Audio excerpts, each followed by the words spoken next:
ఉన్నారు కొంతమంది. హృదయ నేత్రం తెలవబడాలి. హృదయ నేత్రాలని అపవాదం ఏం చేస్తా ఉందంటే ఎప్పటికప్పుడు అప్డేట్ చేస్తా ఉంది, ప్రతి వ్యక్తిని కూడా మూసేస్తూ ఉంది. దేవుడు చేస్తున్న కార్యాలని కనిపించకుండా మరిపిస్తూ మనుషులని అంధకార రూపంలోకి నెట్టివేస్తా ఉంది. దేవాది దేవుడే తోడుగా ఉండి మోషేతో చెప్తా ఉన్నాడు, నేను ఉన్నవాడు నన్ను మోషే అని స్టేట్మెంట్ పాస్ చేశాడు. అంటే నేను ఎల్లప్పుడూ మీతో ఉన్నానని బలంగా ధైర్యంగా చెప్తా ఉన్నాడు దేవుడు. ఆ రోజులలో కనిపించేటువంటి రోజులలో కూడా 75% జనాలు విడవబడ్డారు. అంటే ఒకసారి అర్థం చేసుకోవాలి మనము.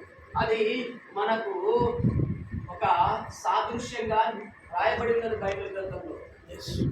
గతంలో గడిచిన వారంలో వివరించి చెప్పాను. అయితే ఇప్పుడు ఏం జరుగుతూ ఉన్నది అంటే ప్రపంచంలో మీరు చూసినట్లయితే పెను మార్పులు జరుగుతూ ఉన్నాయి. మార్పులన్నిటికీ కారణం ఏంటంటే మనిషి మర్చిపోతా ఉన్నాడు దేవుణ్ణి.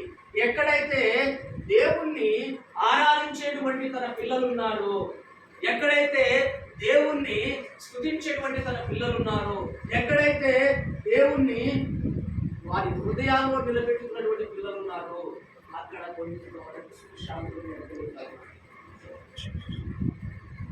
సుఖశాంతులు అంటే ఎట్లా అంటే, ఎవరైతే ఆరాధిస్తూ దేవుణ్ణి మరవకుండా ఉన్నారో వారి హృదయంలో ఆనందము, సంతోషము, వారి చుట్టూ ఒక అగ్ని అనే కంచె కాపుదల ఏర్పరచబడి ఉన్నది.